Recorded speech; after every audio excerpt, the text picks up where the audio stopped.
Autism பாதித்த மகனுக்காக தன் உயிரை பணயம் வைத்து பிரியாணி போட்டியில் பங்கேற்றிருக்கிறார் கால் டாக்ஸி ஓட்டுநர் ஒருவர். மனதை உருக்கும் இந்த சம்பவத்தின் பின்னணி குறித்து பார்க்கலாம் விரிவாக.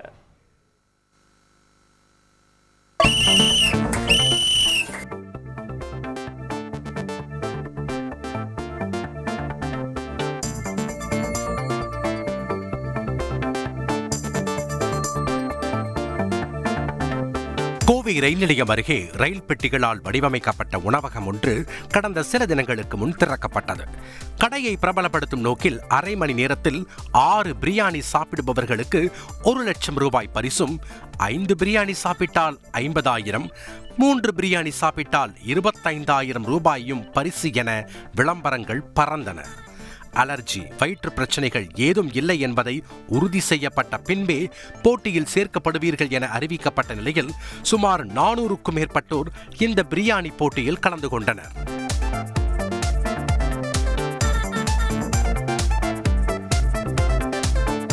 அதில் கலந்து கொண்ட ஒருவர்தான் கோவை சரவணம்பட்டியில் வசித்து வரும் கால் டாக்ஸி ஓட்டுநர் கணேசமூர்த்தி.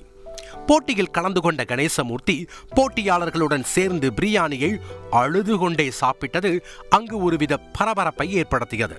இந்நிலையில் 3வது கோப்பை பிரியாணியை அவர் ருசித்த போது திடீரென வாந்தி எடுத்து நிலை குலைந்தது அதிர்ச்சியை ஏற்படுத்தியிருக்கிறது.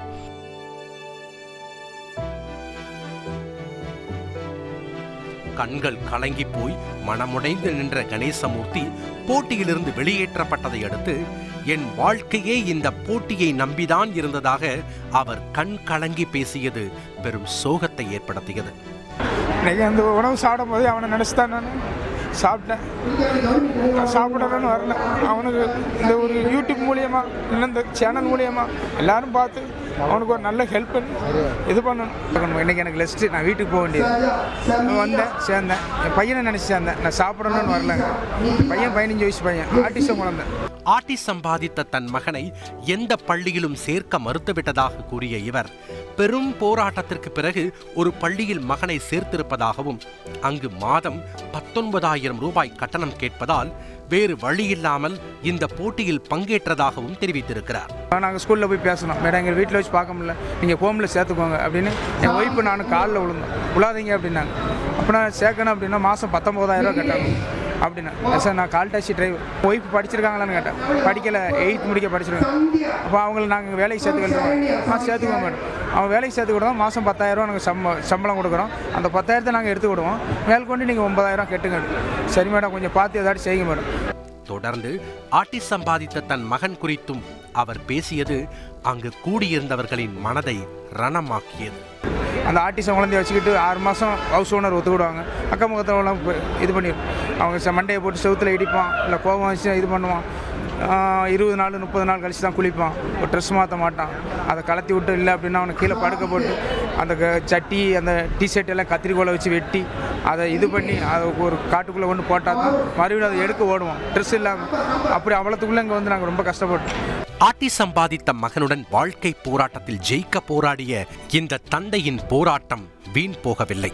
போட்டி முடிவில் யாரும் எதிர்பார்த்த அளவில் பிரியாணியை சாப்பிடவில்லை என அறிவிக்கப்பட்டிருக்கிறது.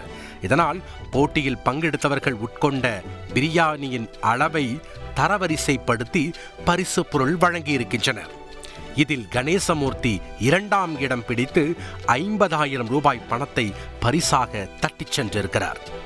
ஆட்டிசம் பாதித்த மகனின் கல்வி செலவுக்காக தன் உயிரை பணயம் வைத்து தந்தை பிரியாணி போட்டியில் பங்கெடுத்ததும் இறுதியில் சினிமாவை மிஞ்சும் வகையில் திருப்பம் ஏற்பட்டு அவர் வென்றதும் நெகிழ வைத்திருக்கிறது. செய்திகளை உடனுக்குடன் தெரிந்து கொள்ள உடனே சப்ஸ்கிரைப் பண்ணுங்க.